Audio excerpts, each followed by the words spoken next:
Olá, meus alunos. Então, hoje nós estamos na nossa aula número 5, slide 4, né? Nós tivemos uma aula de introdução.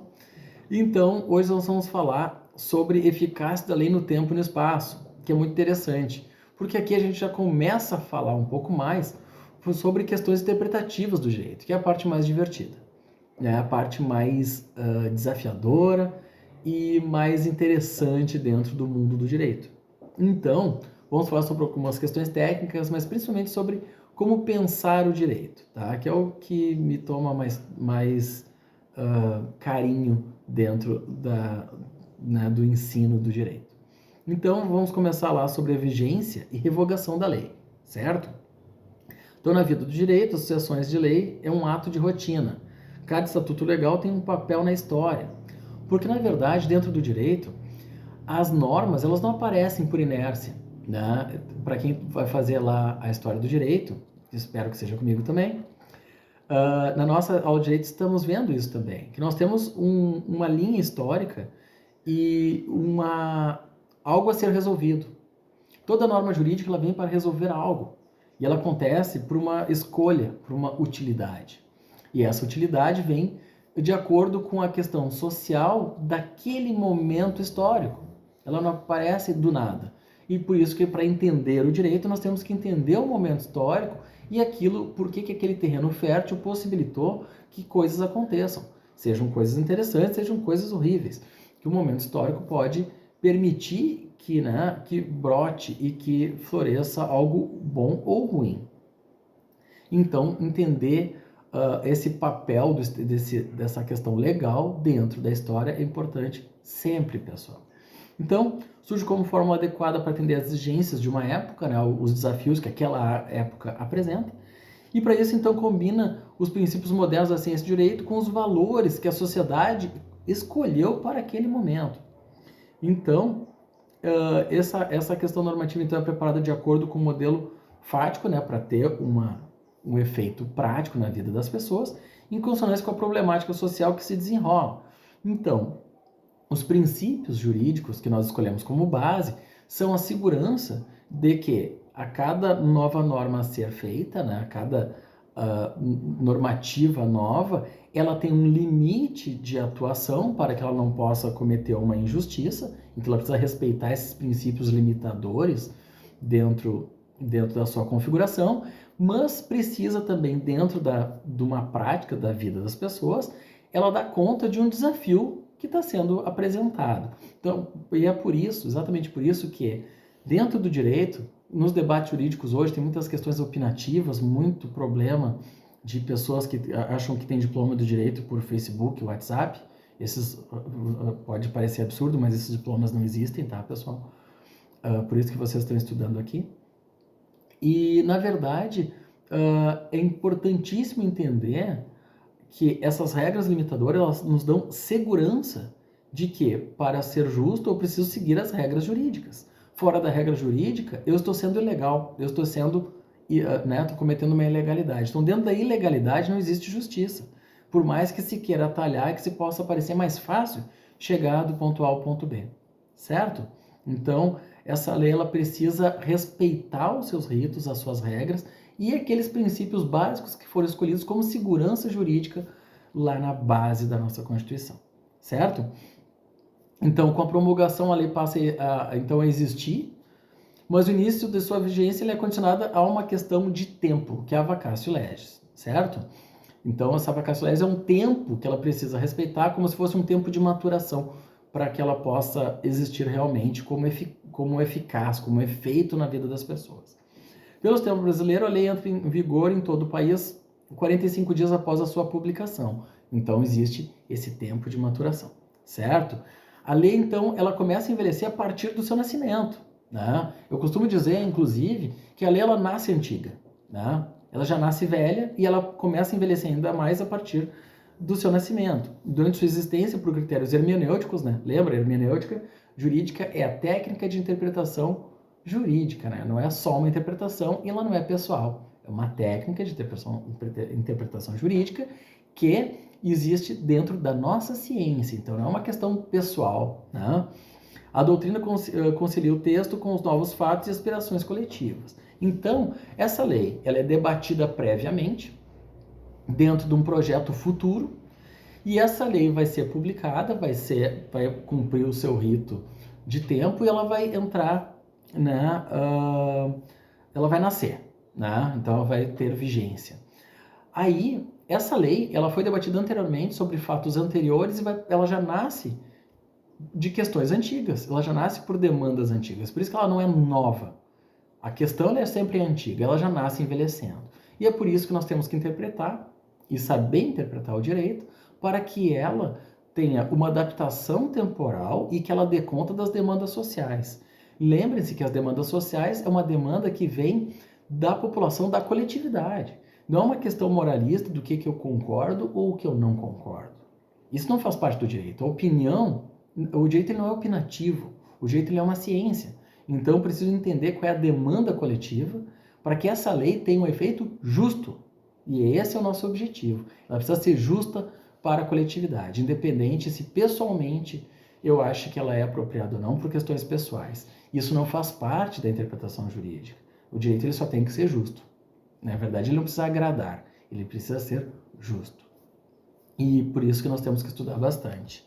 E em alguns momentos, sim, nós entramos em crise, porque nós temos que decidir coisas que muitas vezes parece simples para nós, mas para aquela demanda, seja individual ou coletiva, não é simples, porque existe uma questão social pré-existente que não faz parte da minha vida, muitas vezes por ter uma questão privilegiada envolvendo questões sobre racismo, sobre homofobia, sobre machismo, enfim, tem muita sobre questões de extrema pobreza.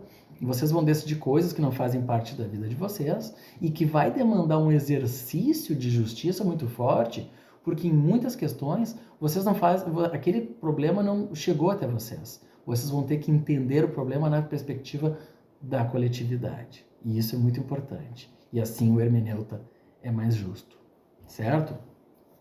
Então vamos falar também sobre a revogação dessa lei. Então a revogação da lei ela pode ser expressa ou tácita. Na questão expressa, ela realmente diz exatamente o que está acontecendo. Então, ocorre a primeira hipótese, né? A lei nova ela determina especificamente então, a revogação da lei anterior. Então, é mais fácil de ver. Né? A revogação tácita se opera de duas formas. Né? Então, a expressa ela diz exatamente. Então, a tácita, que é aquela que não diz, mas tu percebe no decorrer. Né? Quando a lei nova dispõe de maneira diferente sobre o assunto contido na lei anterior, estabelecendo assim um conflito entre as duas ordenações. Esse critério de revogação decorre do axioma lex posteriori derogatio priori. Então, a lei posterior revoga a anterior.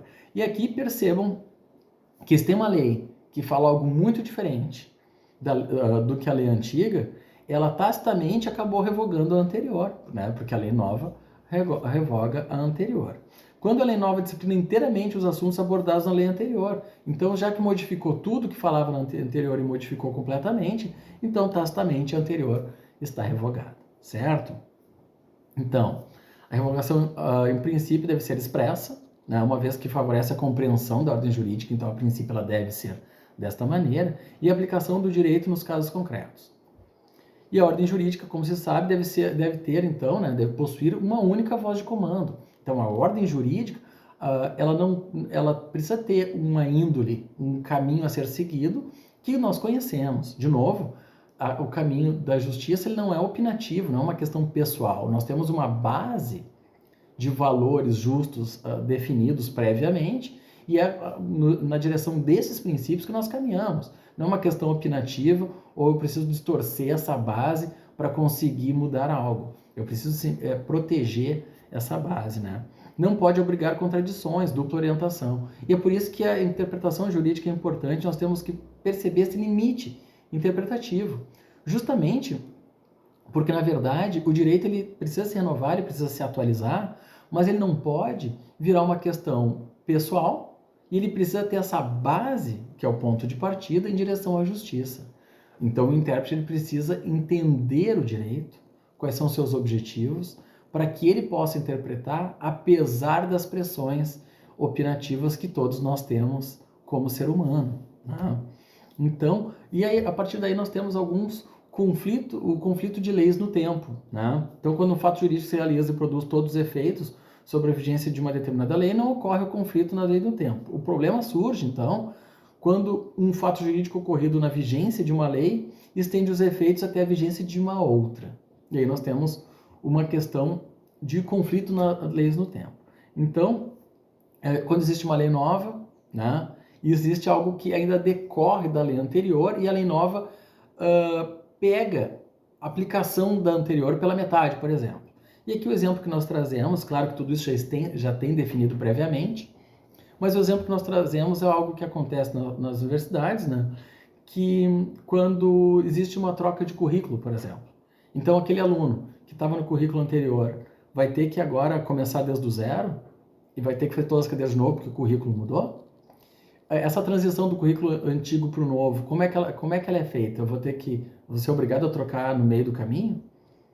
Eu vou fazer inteiro o currículo antigo e o novo vai ser só para aqueles que entraram depois?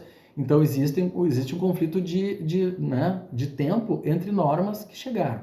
É claro, quando isso acontece nas universidades, essas regras já vêm também resolvidas e já vêm na proposta de mudança do currículo e as coisas acontecem com uma certa naturalidade.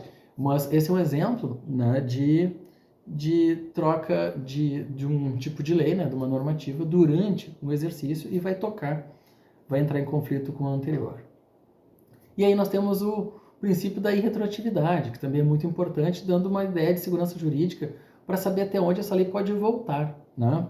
Então, o princípio da retroatividade pelo qual uma lei não alcança os fatos produzidos antes da sua vigência, né? Então, não é uma criação moderna, isso existe. Lá no livro vocês vão poder ver vários momentos históricos onde esse tipo de situação já ocorria, então isso não é uma novidade, então existe desde muito tempo, né? em outras normativas de código napoleônico, enfim.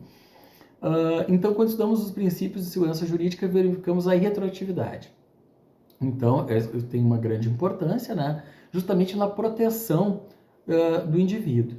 Então, percebam, se uma lei nova define um delito novo, tudo que aconteceu da hora que aquela lei entrou em vigor para trás, se aquele delito não existiu, não existe crime. Não tem como punir algo que aconteceu antes, porque na verdade aquilo não existia. Se não está no mundo do direito, não pode ter efeito, certo? Na verdade, nosso princípio jurídico é de sempre deixar o ser humano cada vez mais seguro, ter mais previsibilidade da sua vida, porque o homem ele quer previsibilidade e segurança. Então as leis precisam respeitar essas questões básicas, né? Então, na verdade, eu não posso determinar algo que a partir de agora é errado e daqui para trás dizer que todo mundo que fez aquilo estava errado. Não estava errado porque isso não existia. O errado existe a partir do momento que se decidiu dentro do mundo do direito, né? Mas se admite a retroatividade da lei em algumas exceções, certo? Porque nós falamos a recém sobre segurança e previsibilidade, né? Segurança jurídica, segurança da pessoa, previsibilidade da sua vida, né? E na dúvida o homem é inocente, na dúvida ele deve ser beneficiado, porque na dúvida ele não pode ser punido na dúvida. Essa é a regra, né? Na dúvida ninguém pode sofrer um efeito nocivo. E na questão da retroatividade, esse princípio ele entra em marcha e se apresenta. Por exemplo, no direito penal, se existe um crime e a pessoa está cumprindo por aquele crime, ou está respondendo por aquele crime, na hora que se tiver uma lei nova que descriminalize aquele ato, na hora que esse ato for descriminalizado, esse homem ou essa mulher está cumprindo pena por um crime que não existe mais. E aí vem a questão jurídica. Como que alguém vai cumprir pena ou vai responder por algo que não existe, por um crime inexistente? Então, nesse caso, a lei retroage e vai beneficiar a pessoa que estava sendo punida por uma lei que desapareceu, por um crime que desapareceu. Então, nesse caso, sim, né? Então, existem algumas ocasiões onde essa retroatividade ela alcança o cidadão, certo? E admite-se, então, o efeito imediato de uma lei nova. Em relação a normas processuais, né? Normas cogentes ou taxativas, como as do direito de família, então algo taxativo mesmo, né? Imediato. Desculpe, quando as normas de ordem pública, e quanto ao direito das obrigações, né? No tocante das regras imperativas, então aquelas regras determinantes. Em relação ao direito das associações, então prevalecem normas vigentes no momento da abertura da associação, e quanto ao testamento, das normas da época em que foi passado. Então tem uma questão de tempo aqui também. A questão do testamento é algo que, né, na época que foi feito, certo? Então aqui nós temos algumas questões interpretativas bem interessantes. Espero que vocês prestem atenção, revejam essa aula e façam os exercícios que nós temos proposto lá na nossa plataforma, tá bem? A gente se vê na próxima aula. Tchau!